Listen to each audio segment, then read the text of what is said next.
Bupati Kolaka Timur dan sejumlah orang lainnya diterbangkan ke Jakarta dan telah diterbangkan atau diberangkatkan pada pukul 14.30 waktu Indonesia Tengah.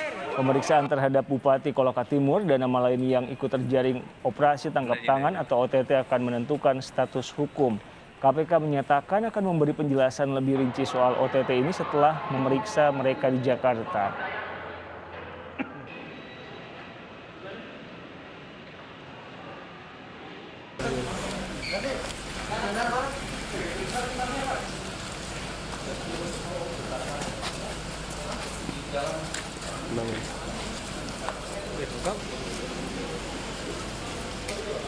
Sebelumnya Bupati Kolaka Timur diperiksa di Mapolda Sulawesi Tenggara. Pemeriksaan terhadap Bupati Kolaka Timur berlangsung di ruang Reskrimsus Polda Sulawesi Tenggara. Pemeriksaan dilakukan untuk mengklarifikasi dugaan kasus korupsi terkait dana rehabilitasi pasca bencana.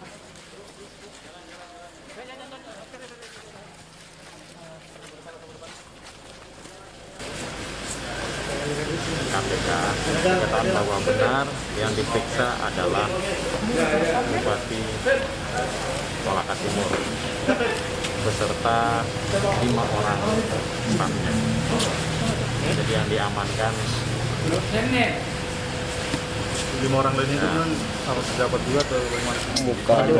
Jadi stafnya kita bisa ya kalau stafnya Ibu Bupati ya berarti kemungkinan ya Ada pejabat. ada pejabatnya. Ada BBM yang dapat kan? Untuk barang bukti kayaknya masih belum dijelaskan, tetapi yang dikatakan bahwa hari ini kemungkinan akan digeser ke Jakarta. KPK menyegel ruang kerja kantor Bupati Kolaka Timur pasca operasi tangkap tangan yang dilakukan terhadap Bupati Andi Marianur. Selain menyegel ruang kerja Bupati Kolaka Timur, KPK juga telah menyegel rumah Bupati. KPK juga menyegel ruangan pengadaan barang dan jasa BPBD Kolaka Timur. Operasi tangkap tangan atau OTT terhadap Bupati Kolaka Timur diduga terkait dengan dana rehabilitasi dan rekonstruksi pasca bencana dari BNPB.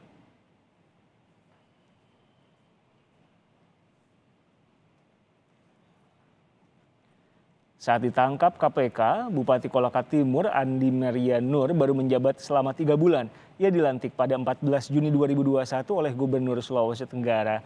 Sebelum terpilih sebagai Bupati Kolaka Timur, Andi Marianur menjabat sebagai Wakil Bupati Kolaka Timur berpasangan dengan almarhum Samsul Bahri Majid pada Pilkada 2020 di Kabupaten Kolaka Timur.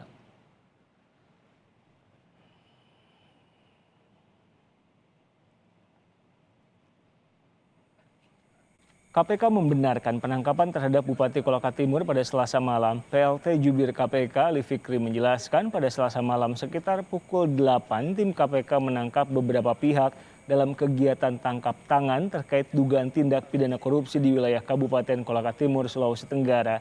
KPK akan menjelaskan dalam waktu 1 kali 24 jam untuk menentukan tersangka dan kronologi terkait kegiatan OTT itu.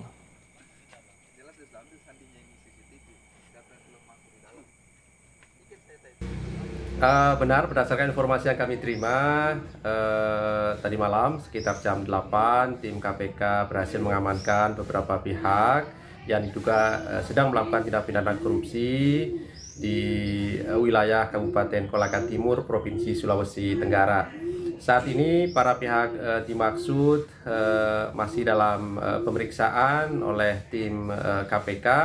Dan tentu kami masih memiliki waktu 1 kali 24 jam untuk menentukan sikap dan menyimpulkan apa yang menjadi hasil dari permintaan keterangan dimaksud. Saya bersama jurnalis Kompas TV Diana Valencia yang berada di gedung KPK. Diana, apakah Bupati Kolaka Timur sudah tiba?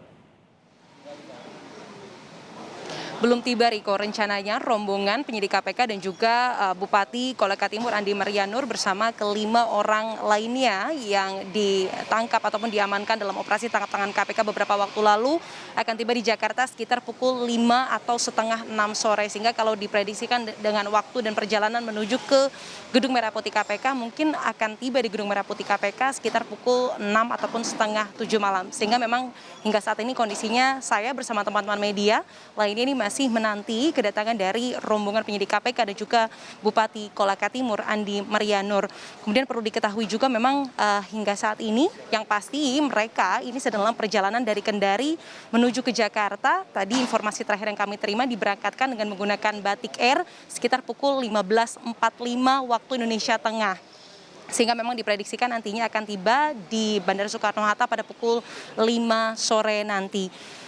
Terkait konstruksi kasus, kemudian siapa saja pihak yang terlibat memang masih belum dirincikan oleh pihak KPK, tetapi dugaan kuatnya hingga saat ini kasus yang menjerat ke-6 orang yang diamankan oleh pihak KPK ini terkait dana penanggulangan bencana BNPB, spesifiknya adalah dana rehabilitasi dan rekonstruksi pasca bencana. Tetapi sekali lagi ini masih dugaan kuat karena belum dinyatakan langsung oleh pihak KPK ataupun pihak-pihak yang berwenang lainnya. Ada 6 orang total yang diamankan selain Bupati Kolaka Timur Andi Marianur, ini diduga kuat ada juga Kepala BPBD Kolaka Timur Anzarullah yang diamankan bersama oleh Bupati Kolaka Timur. Ke-6 orang ini statusnya masih terperiksa sehingga KPK memang hingga saat ini masih punya waktu 1 kali 24 jam setelah penangkapan begitu untuk penetapan status hukum. Tetapi kalau kita meminjam pernyataan baik itu dari PLT juru bicara KPK Ali Fikri ataupun Ketua KPK Firly Bahuri menyebutkan hingga saat ini KPK masih dalam proses mengumpulkan keterangan dan barang bukti.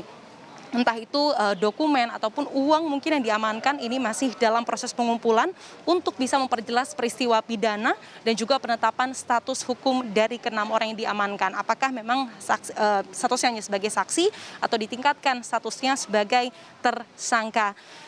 OTT dilakukan pada Selasa malam tanggal 21 September waktu Indonesia Barat dan sudah dilakukan pemeriksaan di Mapolda Sulawesi Tenggara. Dibawa ke sini nantinya biasanya memang setelah penangkapan dibawa ke Jakarta, kemudian nantinya akan diperiksa kembali oleh penyidik KPK di Jakarta, baru nanti akan dirilis ataupun dirincikan begitu oleh penyidik KPK, maksud kami oleh pihak KPK kepada teman-teman wartawan setelah selesai pemeriksaan. Kemudian perlu diketahui kalau tadi Anda singgung ini baru 3 bulan menjabat tetapi sudah tertangkap tangan ataupun terjaring OTT, ini benar sekali Riko, tepatnya sudah 99 hari ataupun baru 99 hari menjabat. Bupati Kolaka Timur ataupun Andi Marianur ini memang merupakan bupati definitif yang menggantikan Bupati Koltim terpilih beberapa waktu lalu dalam Pilkada 2020 yakni Samsul Bahri Majid yang meninggal pada Maret 2021 sehingga memang berdasarkan aturan wakil bupatinya yang maju. Tetapi nama Andi Marianur ini memang bukan nama baru di politik Koltim begitu karena beberapa waktu sebelumnya menjabat sebagai wakil bupati periode 2016-2021 dengan pasangan bupati yang berbeda. Kemudian sebelum menjadi wakil bupati juga tercatat sebagai anggota DPRD Kolaka sehingga hingga saat ini masih belum datang, kita nantikan sore nanti. Riko. Saya tahu konversinya akan masih lama, tidak dalam waktu dekat dari KPK. Tapi dari informasi yang Anda kumpulkan, ini kan dugaan sementara kasusnya berkaitan dengan bencana. Bencana apa, ada informasi, Diana? Hingga saat ini belum ada informasi terkait bencananya ataupun rincian bencananya dan tentu kita tidak ingin berasumsi.